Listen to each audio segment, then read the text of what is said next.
Bonsoir à tous, j'espère que vous allez bien. Ici c'est Kitty Elena et Lochi, étudiant en L2 LMD Phasé.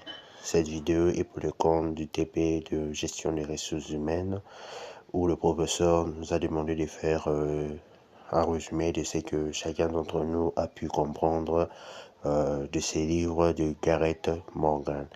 Mais avant de commencer, le professeur nous a donné quelques avertissements qui est de ne pas faire du plagiat, non seulement de ne pas faire du plagiat, de faire une étude critique en quelques lignes pour la meilleure compréhension. Alors, voilà la première slide où nous allons parler de l'organisation comme organisme vivant. Dans ces livres, j'ai compris que l'organisation est perçue comme un système vivant qui s'adapte continuellement à son environnement. Cette approche met l'accent sur les besoins humains et sur la flexibilité organisationnelle. Ce qui veut dire inspirer des théories de l'école des ressources humaines, ce qui valorise la dynamique du groupe, l'autonomie des équipes et l'évolution constante des structures. Et aussi, c'est aussi une adaptation environnementale où l'organisation développe sa capacité d'adaptation face aux changements externes, privilégiant l'évolution plutôt que la rigidité structurelle. Alors, voilà. Et un autre point, les images de l'organisation selon Gareth Morgan. Gareth Morgan propose une approche révolutionnaire pour comprendre les organisations à travers les différentes métaphores. Son ouvrage, Les images de l'organisation, s'inscrit dans une vision constructiviste où la réalité organisationnelle est construite par notre compréhension plutôt que simplement observée. Cette présentation explore les principales métaphores développées par Morgan, offrant des outils conceptuels pour analyser et transformer les organisations modernes.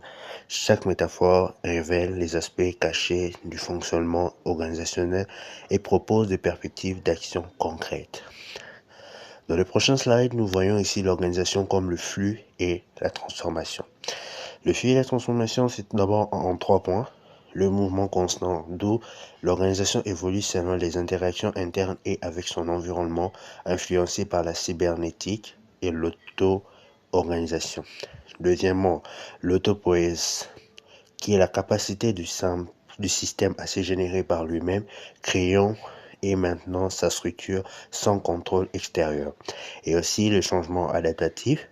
Le changement organisationnel devient un processus interne, adaptatif et parfois improvisaire plutôt qu'imposé. Un point essentiel dans les prochains slides, nous voyons l'organisation comme machine. L'organisation comme machine en 3 points aussi. La vision mécaniste.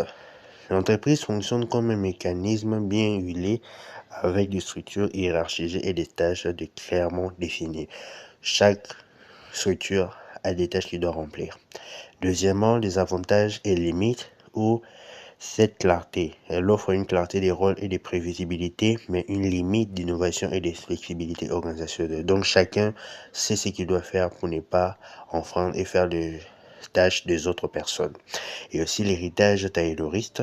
Ces modèles proviennent du taylorisme et de l'organisation scientifique du travail visant l'efficacité et la répétitivité. Donc là maintenant, plus que chacun connaît sa part, il est capable de faire mieux sa tâche. Alors, nous avons la présentation de l'ouvrage de Morgan qui est divisé en 3 parties, notamment la vision constructiviste. La réalité est construite par notre compréhension plutôt que le simplement observer objectivement plutôt. Deuxièmement, l'opposition de la vérité unique, rejet de la recherche d'une vérité unique sur l'organisation au profit de perspectives multiples.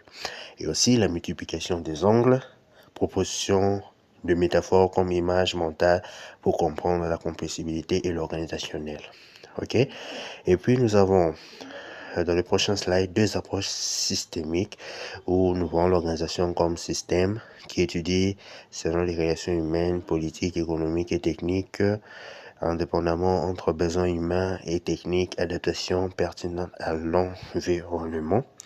Nous avons l'organisation comme cerveau aussi, qui est comparé à un cerveau qui traite de l'information, capable d'apprendre, de s'adapter et d'analyser des situations complexes et la mémorisation des détections des erreurs.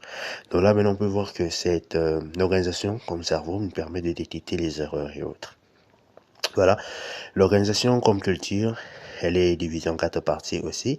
La valeur des croyances, le comportement collectif, les redondances et variétés, et puis la remise en question dont vous voyez quelques définitions par rapport à ces points. Nous avons les objectifs et applications pratiques. Le regard multiple fournit les différents regards sur l'organisation, les outils d'action, dépasser la curiosité théorique pour offrir un véritable outil de transformation organisationnelle, le mécanisme caché. Identifier et relever le mécanisme caché qui influence le fonctionnement de l'organisation moderne.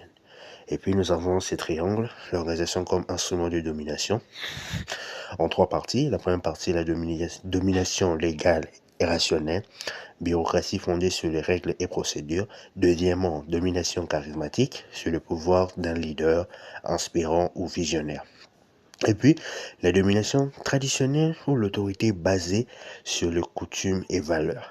Voilà en quelques lignes tout ce que j'ai compris de ces livres que le professeur de la gestion des ressources humaines nous a donné, et je pense que cela aura une belle compréhension.